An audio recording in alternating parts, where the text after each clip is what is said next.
I am, of course, Dr. Rob Farley of the Patterson School of Diplomacy and International Commerce. With me today is Dr. Colin Snider. I'll let him introduce himself again in just a second.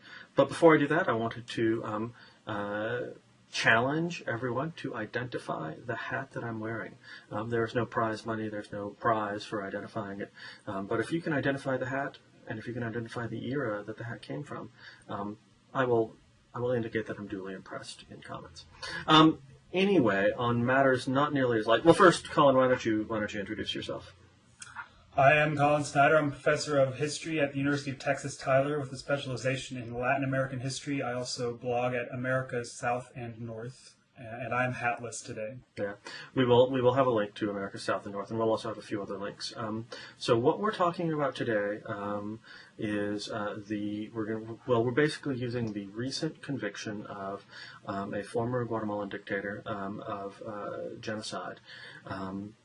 Convicted, as I understand, by a Guatemalan court, and we are going to talk about Guatemala specifically. We're going to talk about sort of broader issues in the Cold War in Latin America. We're going to talk about U.S. culpability. Then we're going to talk a little bit about the transition, the democratic transitions that have happened in Latin America, and sort of what this means for them and so forth. And then we may at the end be able to talk a little bit about whether there is potentially some rollback in Latin America, such as in Honduras or Paraguay.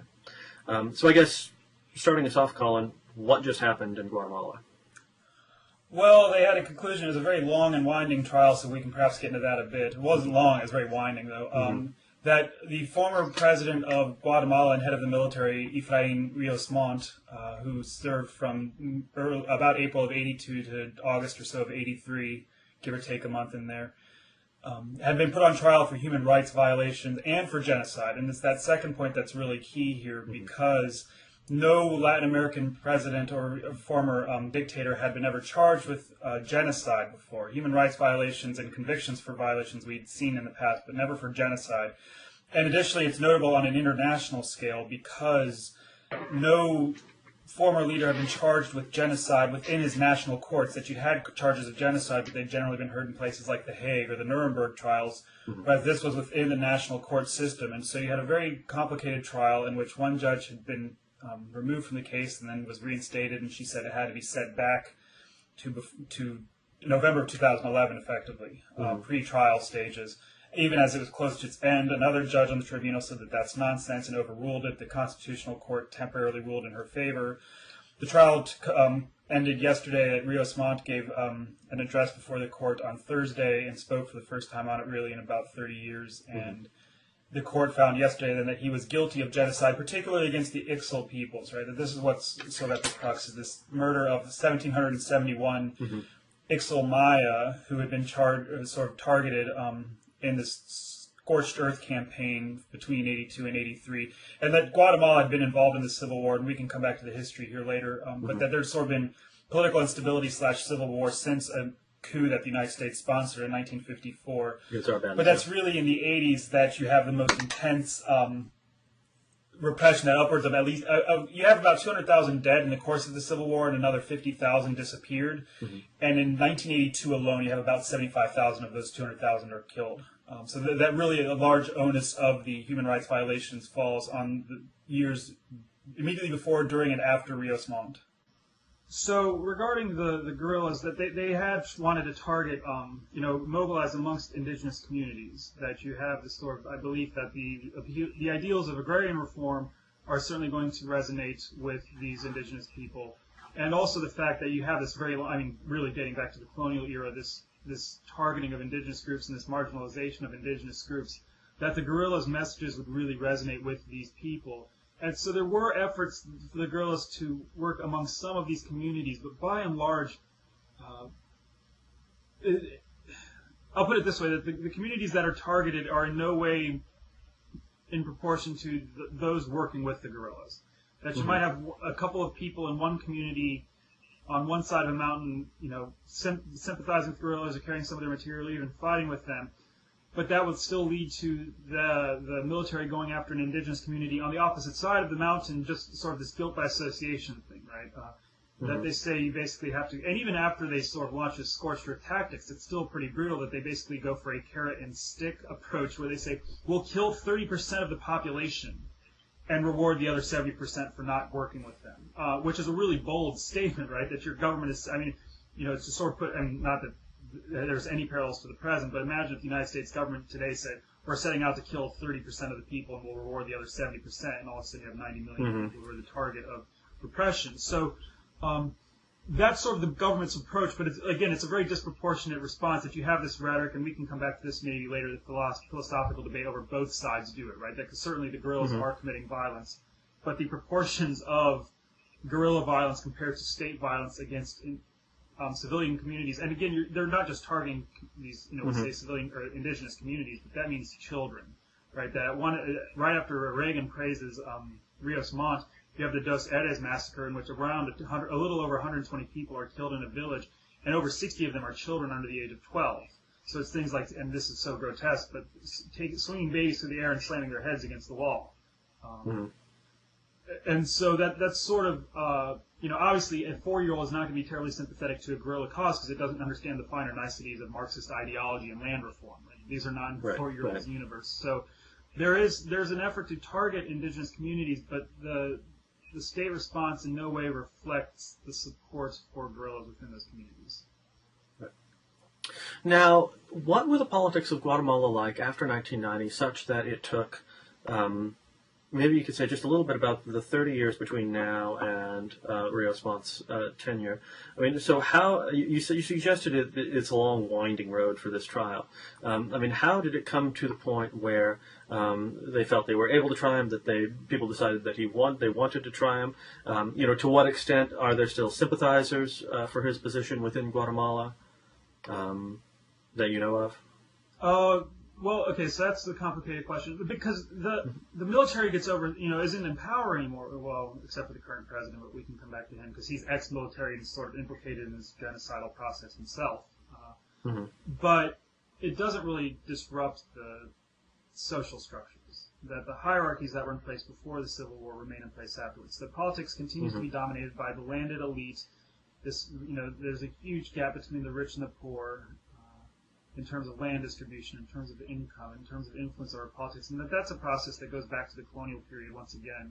That's not a necessarily recent innovation of capitalism per se, and that so they really have remained in office, and that Rios Montt does have a sense of support. That the judicial system itself is kind of not to put too fine a point on it, but a mess. That it had never represented anyone really but the elites in the first place, and certainly 36 years of civil war isn't going to lead to any sense of institutional strength. So that it was really difficult. It really takes the pressure from outside groups to try to force this issue. And you do have indigenous activists within Guatemala as well, right? That Rigoberto Menchú is the most famous of these. And that eventually they're finally able to, I don't know exactly the niceties of how the trial arrived to where it was. It started to have this, it was sort of very slow moving. That what has just happened in the last 3 months is really the culmination of years of efforts to try to document this genocide. Like I said, that if the one judge had her way, Judge Patricia Flores, it would have been set back to the pre-trial date before all the testimony was gathered, and that was in November of 2011.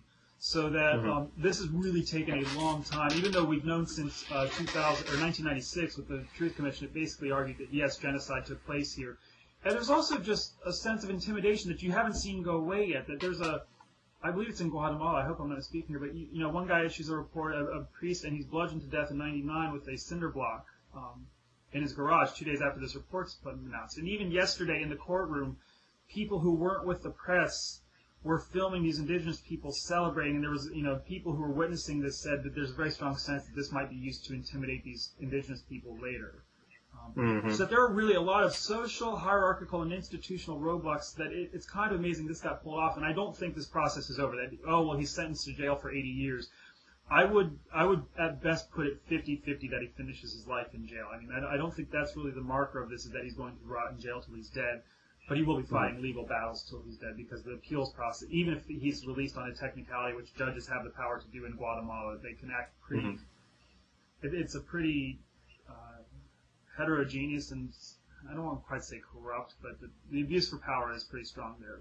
That there's not a lot of checks on judicial authority. So that another judge could set him out without any problem, but that you'll always have this appeal process, and that he's been tainted by this conviction forever. Right. So, how old is he, by the way? He is 86. 86, okay. So, right, so he's essentially, we're not looking at a very long lifespan in the future, right? Even if he does spend the rest of his life in prison. But I think, if I can interrupt you, I think a good useful parallel is Pinochet, right? Because Pinochet was actually never even indicted for anything, but that you have this incident in London in '98, and then he goes back to Chile, and by 2000 they're starting to move against him, and by the early 2000s he's under house arrest. They're bringing forth charges that he's indicted, but I don't believe he's never convicted, right? He never goes to court, but he remains under house arrest the rest of his life. He doesn't, you continue to get revelations. They're indicting him for human rights violations. They're indicting him for the murders of people. That they're connecting him to embezzlement and corruption, which really puts a dent in his support because he had always prided himself on being the incorruptible man who sacrificed everything for his nation. And he died. Yes, he dies in 2006 without facing trial. But the last 4 or 5 years, and really going back to 98 with the London incident, he's fighting legally for the rest of his life. And so, no matter what, I think in the worst case scenario for justice, best case scenario for Rios Montt, that's what he's facing. Right. So, now the way you describe the Guatemalan Civil War, and I think that this, what this means for Guatemala also applies to the rest of Latin America. That obviously the United States had a role in '54 in terms of firing up the Civil War. At the same time, we're also talking about broader pressures, not just in Guatemala, but in Latin American society, sort of class pressures, ethnic pressures, that become sort of mapped on to the Civil War and to other civil conflicts in Latin America during the Cold War. Now, U.S. policy towards Guatemala varied quite a lot during the 54 to 90 period, or yes. The 54 to 90 period, to my understanding, right? And especially you have a significant difference between the Carter administration, which put quite a lot of pressure on Guatemala, not too much success, to my understanding, and the Reagan administration, which is far more willing to embrace the regime as part of its Latin American Cold War strategy. I guess when I think about that, and maybe you can tell me like how Latin American scholars think about that and so forth, how much does that variation matter to actual outcomes in Guatemala, right? I mean, is there just sort of baseline understanding that the United States, even during the Carter administration, is pursuing the Cold War, and so that certain measures that are used against the Guatemalan left and indigenous people are going to be acceptable, and so U.S. administrations are simply operating within a fairly narrow band of support for repressive regimes, or is it your understanding and sort of more broadly understanding that there is this real difference in American policy across the Cold War, that different administrations really do come at this differently? I think it's sort of the universal political spectrum. You could say there's not a lot of variation, but that if this was just ideology, that'd be fine. But that these ideologies have very real impact. So that I think the distinction, that Rios Montt himself made no secret of the fact that at the time in the 80s, this isn't him sort of looking back and trying to shift blame, that in 82, 83, he's saying how helpful the U.S. and Israeli aid, be it in arms or training, has been to stamping out communism. And that's simply something that has not happened under Carter, right? That kind of aid isn't arriving. You don't have that kind of... And I think... And this is another problem, and we could possibly come back to Brandon with this. The emphasis on the United States is a bit problematic because I think it doesn't deny the agency of the leaders, but it sort of diminishes their own autonomy in these actions, right? That you have Rios Montt come to power and basically realize, if I say, raise the specter of communism with this new guy, I can get more help. And you see this also in Nicaragua with the Contras. You see this in El Salvador with the military there, that they don't even sometimes believe that they're facing communists, but they know if they tell the United States this, they can get what they want from the U.S. So I think you sort of have this confluence with Reagan coming to office and then Rios Montt realizing the landscape and asking for this aid, knowing he's probably going to get it. And again, it's not just the United States, it's from Israel. So that, is Carter that radically different from Reagan? And yes, Carter talks about human rights, but he certainly doesn't apply equally across the board throughout the world. But I still think that the distinction between, and this isn't to vilify one or praise the other, but that the debate over it's sort of the Bush-Gore debate. Like, the debates over was it really that big a difference? Well, perhaps not in sort of, that this isn't a fundamental ideological shift or a vision of the role of the United States in the world. But when you get, ask those 1,771 people for whom Rios Montt was convicted yesterday if that made a big difference. And the answer is absolutely yes. Right, okay. Right, I mean, is that, and so, I mean, I guess this distinction is, well, I mean, because there are additional complications, right? Just, I mean, to the extent you just mentioned too, right? That that Reagan faced a different environment in Latin America, a different ideological, at least thought he faced a different ideological environment in Latin America than Carter did, right? With the victory of the Sandinistas in Nicaragua, where it appears, if you want to squint hard enough, that and if you believe in domino theory, that Nicaraguan Sandinistas, with the support of the Cubans, et cetera, may be able to roll up the Central American countries and so forth, right? Or at least, to my recollection, these kinds of arguments were made, right? Or rival the Panama Canal, which is another big issue. Right. And so, the situation for Carter was different, and we don't know sort of how events. Well, the Sandinistas come power in 79, 80? I can't remember exactly. Sandinistas, enter into 79. Yeah, in 79. And so, I mean, the Carter is putting pressure on the Guatemalan regime in 78, or at least some pressure on the Guatemalan regime in 78 and before. But we don't fully know, right? If say that Carter had won the presidency in 1980, what his Latin American policy would have looked like, given what was, at least to American Cold Warriors, a more threatening environment in Latin America, right? I mean, he himself might have become more hardline. At the same time, maybe that pressure would have worked, right? And that pressure would have eased the war and would have reduced support for guerrillas, right? This is also something you should be taken seriously. Yes. That butchering villages is not normally something associated with coming to any sort of with the popularity of the government. But so the transition. So the Guatemala gets a civilian president in '86, right? And from there, and the war ends in '90, and so from there, sort of Guatemala becomes part of this broader Latin American transition to democracy that we see we see from the 80s forward, right?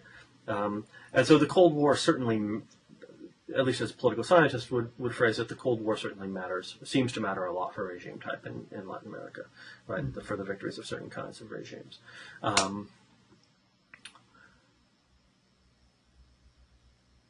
And where was I going with that?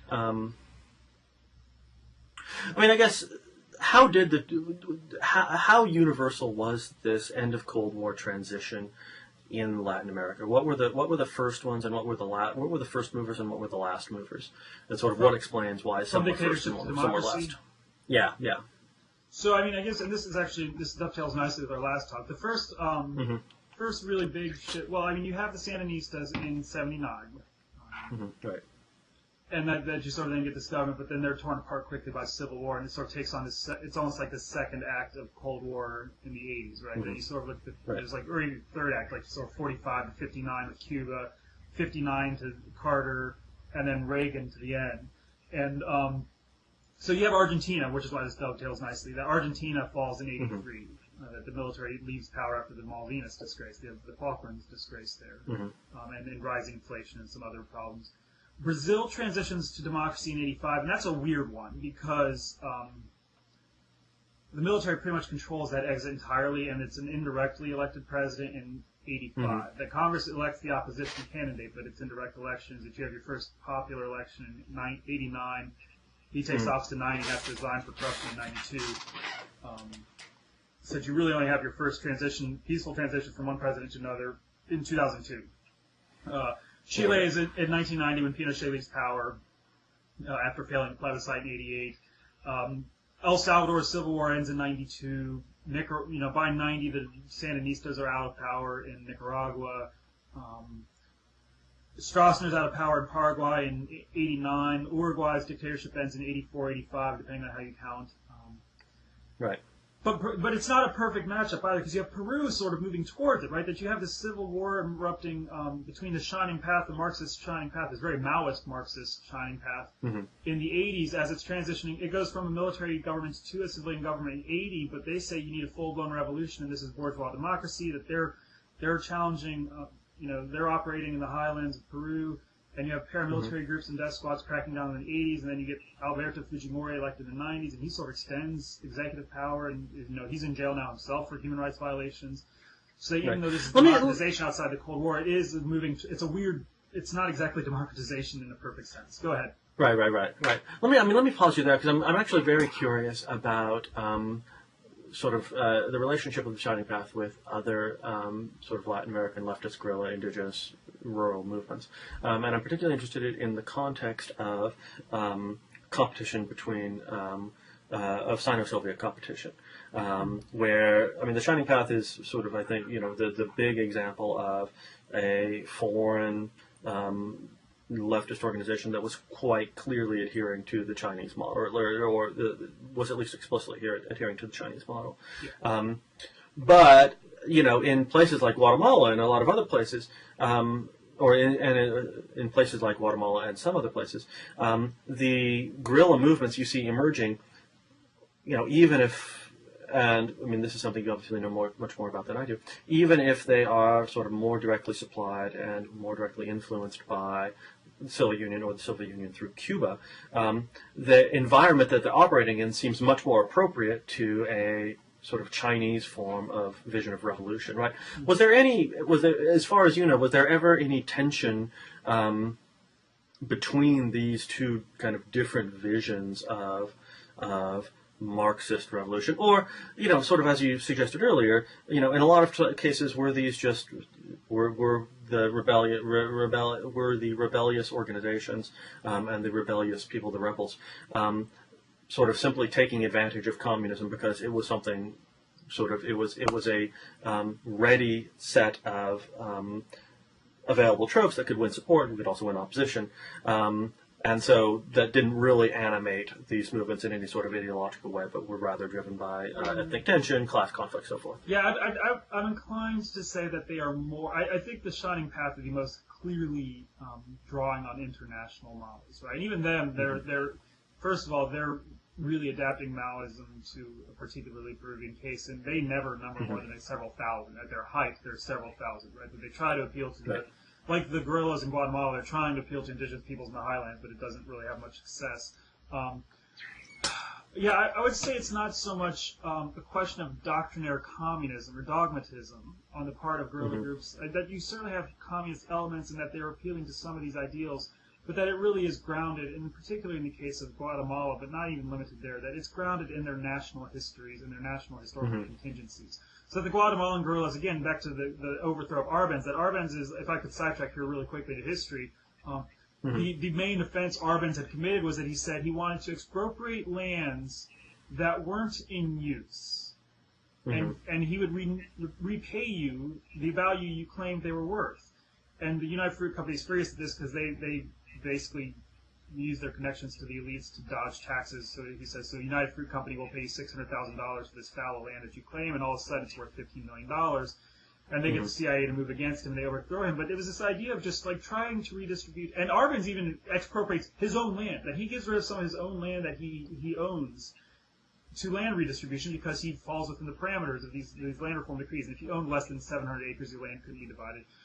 So a lot of the guerrillas are sort of drawing on that and that interruption in 1954 with the coup to say we need to pick up this issue again, and also, indigenous peoples have been repressed, and that there is certainly communist propaganda amongst these, but it's not really, the Rios Montt specter is this is all Soviet controlled, right? That's sort of the Cold War motif amongst the elites and the right, is that this is an international communist movement, an international communist conspiracy. And it's really, well, no, we like these ideas, and some of us subscribe to Marx or to Che Guevara or to Mao, but this is our condition. Same with the FMLN, right? That they take their name from a guy who wanted reforms in the 30s, who'd gotten assassinated by the dictator then. That the Sandinistas, that Augusto Sandino is really this nationalist leader who ends up getting assassinated and helped, thanks again once more to what becomes the CIA, effectively, the United States Army, or the Marines rather. that each of these movements is really tapping into that history. That they're merging elements. I don't want to say they're not communists because they are appealing to elements of it into some writings from Marx or Lenin or Guevara or others or Castro. But that these are ultimately, I still think, more homegrown movements than that. I think the Shining Path is the most external, the one looking outwardly the most. Yeah. Well, I mean I mean, it's what I guess the way that I would frame this, if I were to put it into one sentence, that many of these conflicts seem to have had the Cold War mapped over them, right? That the Cold War and Cold War ideological tensions, the sort of just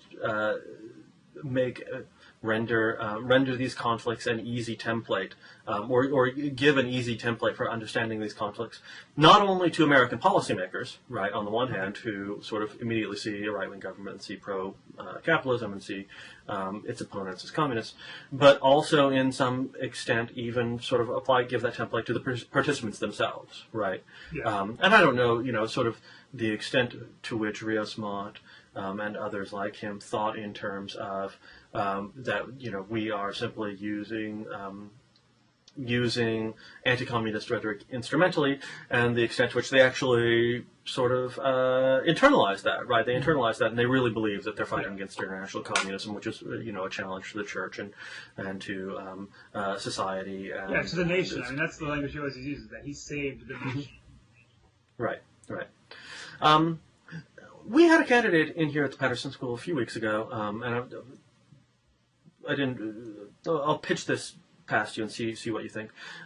This candidate was making a comparative study of Brazilian and Chilean foreign policy, and was making the argument that differences in in Chilean and Brazilian approaches to human rights and democratization, the issues of human rights and democratization in their foreign policy. First, that there are substantial differences, and that Chile, since the transition, has been sort of starkly more supportive of issues, democratization, issues of human rights, and so forth than the Brazilian government has, and that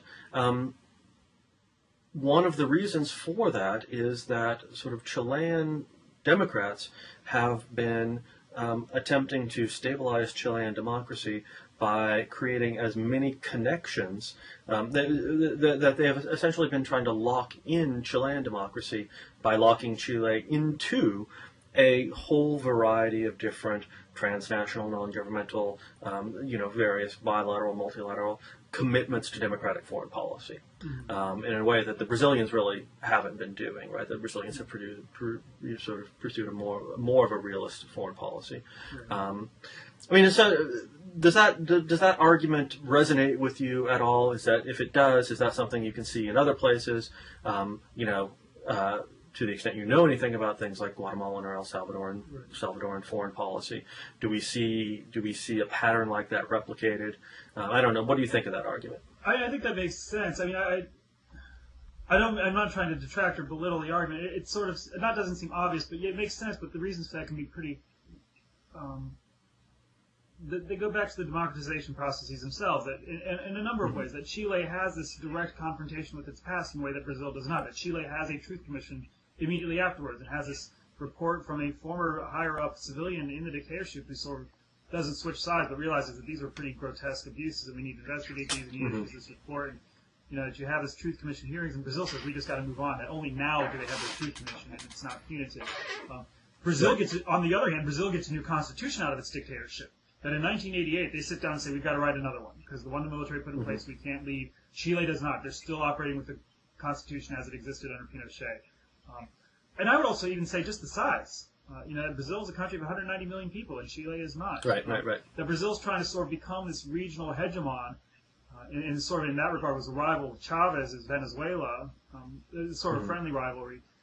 And not just a regional hegemon, but a global hegemon. I mean, the BRICS category is pretty useless, but Brazil has definitely tried to assert its power in the international arena that way, that it represents, African countries before the World Trade Organization in a debate over cotton subsidies with the United States. That it's making oil deals with the Middle East, right? That, right. Yeah, that, as you said, it's sort of a more realist approach, but I think in part that's just because of sheer demography. Regarding whether that translates to Central America, I mean, Central American politics are kind of they're not a weird thing per se compared, because that implies some norm, but that's certainly the hold of the conservative oligarchs in Central America has been, I would say, stronger over politics and institutions for a number of reasons than it has in places like Brazil or Chile. That the size of the country themselves, the nature of their economies, industrialization processes. That Chile and Brazil are two of the countries that industrialized the most in the 20th century, whereas Central America generally does not. So I think you could actually, there are differences. I'm not trying to unify Central America into one thing. That El Salvador has a president from the FMLN now. That Nicaragua has reelected Daniel Ortega twice as the Sandinistas. That they returned to office to Democratic paths, while Guatemala has a general or former officer who was involved in these genocidal charges in office, right? So there is a difference from one to the other, but I think generally speaking, you don't quite get this sense of global competition in sort of foreign relations, like of picking and choosing democracy over real sort of the real politics of the realistic politics of Brazil, because that they're El Salvador and Honduras, or Honduras and Guatemala, or whatever, look more similar than Chile and Brazil do. Does that answer your question at all? No, I think it pretty much answers my question. So I want to get to something that we talked about in the last dialogue that we had, and that was we lost because of technical, and with the grace of God, we won't lose it because of technical issues this time. But last time we talked a bit about how sort of the rolling back of this wave of democratization, and as you point out, this very uneven wave of democratization through the 1980s and 1990s in Latin America, and sort of the notion that it is at least potentially being rolled back from two different directions, right? I mean, the one that, of course, Americans tend to be more familiar with is the sort of the rolling back from the left, where you have obviously Chavez, but you also have Morales to an extent in Bolivia, and other issues where or other places, and this is also very uneven and very twitchy territory, right? And involves sort of a lot of value judgments about Chavez's vision of democracy. But you have this on the one side, where at least norms of liberal institutional democracy are being rolled back in certain countries from the left, right? And whether those norms should be rolled back is a different question, right? Or, who those norms support.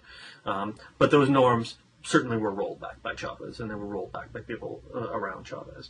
And then at the same time, you have a certain degree of rollback from the right, of which Honduras is the most obvious example, but I mean also, to my understanding, in Paraguay, to an extent, people make arguments about Colombia too. Is this just, to your mind, I mean, first, what do you think of this thesis of rollback? And second, is this just sort of the natural give and take of national politics, right? Should we not be thinking about this as any kind of wave? Is this just sort of natural tides moving back, natural tidal movement, if you will, of democratic institutions and their resilience in Latin America? Sure. Regarding the first, I mean, it's curious because you mentioned those cases, and I still end up thinking but that's such a minority, right? That, you have Paraguay, that you have Honduras, that you have Guatemala. Although, again, Honduras and Guatemala haven't exactly taken what would most be called a progressive path by any stretch of the imagination. Right. But that, Maduro, I mean, God knows what will happen in Venezuela going forward, but at the moment, Maduro is in power. That you still have Uruguay, Chile. Chile has a conservative win, but it's not looking good for conservatives for next year's presidential elections, that the Concertación could take office again. You still have Brazil. You have, like you said, Ecuador, Bolivia. It's striking because it does sort of seem like there's been this right-wing rollback, but then when you look at the actual leaders of the countries, they're still a minority in Latin America, and even Juan Manuel Santos isn't as conservative as Uribe had been. But I do think that is partly the ebb and flow of politics, national politics. And I think the other curious thing is, and then again to sort of stretch this to hemispheric relations, is one of the arguments that always annoys me the most, and it's fortunately dying away a bit, is that, but you saw it really around 2008, 2009, was that, oh wow, Latin America is doing really well in spite of the United States not paying attention to it for about a decade here, with since 9/11. And the thing that was so frustrating wasn't that the in spite of, right? It's like it's not because of, Right. in spite of, it's because of. That basically these ideas Right. of democratization that they had often tried to impose for decades, but had always been interrupted by the United States, are finally given an 8-10 year laboratory to work, and it turns out they're working. That institutional democracy is relatively healthy, even while you're seeing some reduction in social inequalities and socioeconomic inequalities. And I think now what we're seeing is even with people like Sebastián Piñera in Chile, or Juan Manuel Santos, who again I wouldn't categorize necessarily as right wing, but it's certainly not one of these part of that so-called new left. The challengers in Brazil, even in Paraguay, well, Paraguay might be the outlier here, that you're seeing sort of a right in this post-successful era of the left. In that regard, Paraguay really does stand out because they've only had one real progressive president, and that was Lugo, who of course was overthrown in this institutional coup where they impeached him on the flimsiest of charges, and it's not clear it violated what they charged him with was actually constitutional. The question of giving him 24 hours to prepare his defense and no more is dubious constitutionally. So that what you're seeing is just the return to power of a party that had been in power with Stroessner, effectively. The dictatorship of Stroessner from 54 to 89 that had the Colorado Party's complicity involved in Congress, and that's who's in charge now. But even Paraguay is a bit weird because you have this guy who's elected, and he's finally apologized for horrifically homophobic comments, and he's made some racist comments in the past as well, but that he had no background in politics, that this was his first election to any office whatsoever. So that's kind of a weird moment in terms of this turn of the right, and I really do think it's just this sort of ebb and flow of national politics, and perhaps Paraguay, to bring it back to them again, is strangely a perfect example of this because he won, and a lot of people were still angry that Lugo was overthrown, but they basically said this guy has done nothing in politics, but has been successful in business, and we won't focus on whether that success is due to drug smuggling or other contraband across the border. But you know what? He hasn't been in politics before. Let's see if he can fix this mess. Because the ones who have been in politics haven't. And the one guy we did elect, they overthrew him, so we'll try this one instead. Right. Well, I don't know. I mean, do you have? Was there anything else you wanted to add? I think it's been a good conversation, but is there anything else? No, I mean, I guess one thing I would add, and maybe I referred to this before, but just, I guess to bring it back to where we started, I would really highly emphasize the symbolic value of this genocide conviction. Right? A lot of people said, well, maybe this will provide instruction to the world, and maybe it will, but maybe it won't, right? That this is the first case of its kind, so whether this becomes a trendsetter or was an isolated instance, only time will tell. But it really does speak volumes that even though the Guatemalan judicial system in general is still, how this is going to shake out there is questionable, that's a big step in terms of these sort of institutional authorities that you have the president himself who is probably sweating a little bit now, saying that this was the right, that he supports the court's decision, that he's going to sort of respect the institutional autonomy of the court system. And I think it really does kind of, every time you get one of these convictions, or even indictments, whether it was Pinochet in Chile, whether it was the Argentine generals in the 80s and again now after this amnesty of the 1990 was overthrown, whether it's Alberto Fujimori in Peru, whether now it's Rios Montt in Guatemala, every time you get a conviction or a case like this, I think it's an important step toward that democratization because it's a reminder it shows more and more that heads of state can't really fall back on these defenses of saving the nation or of I was just a governor and I knew nothing about this. I was just trying to do my job.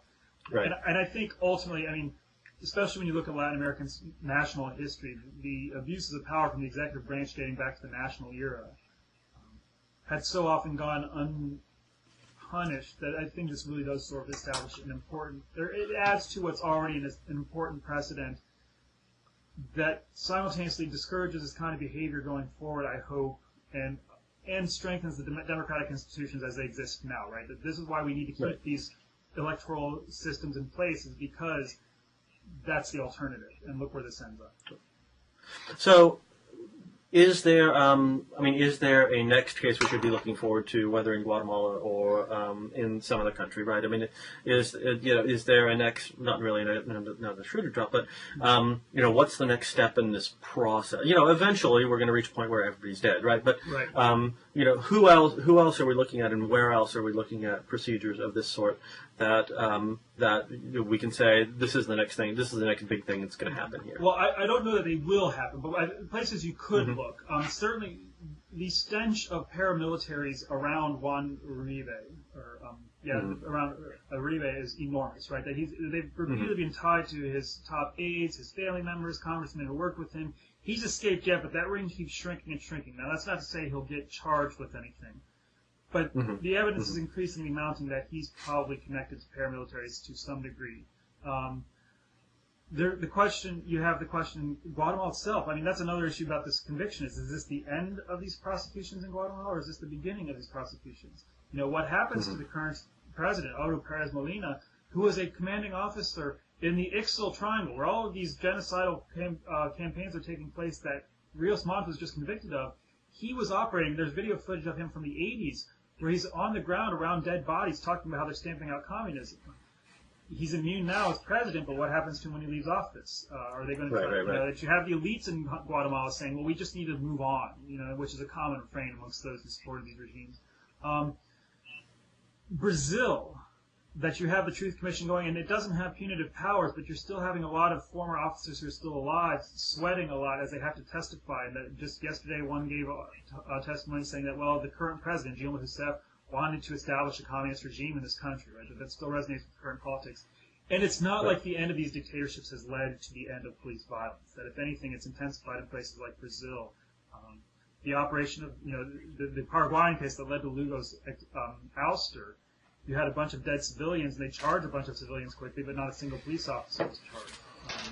So I think that there's sort of two ways to look at this. First is, who else has been tied to these crimes in the past? But the second, and perhaps more important one, and not to lose sight of, is the fact that this type of state violence hasn't disappeared just because the sort of Cold War map that you mentioned has.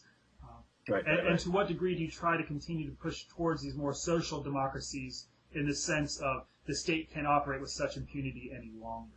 And I really think that's sort of the arenas in which to look at now. All right. Well, Colin, thanks very much. It's been fantastic. Thank you very much once again. All right. Okay. And Foreign Entanglements viewers, thank you so much for watching.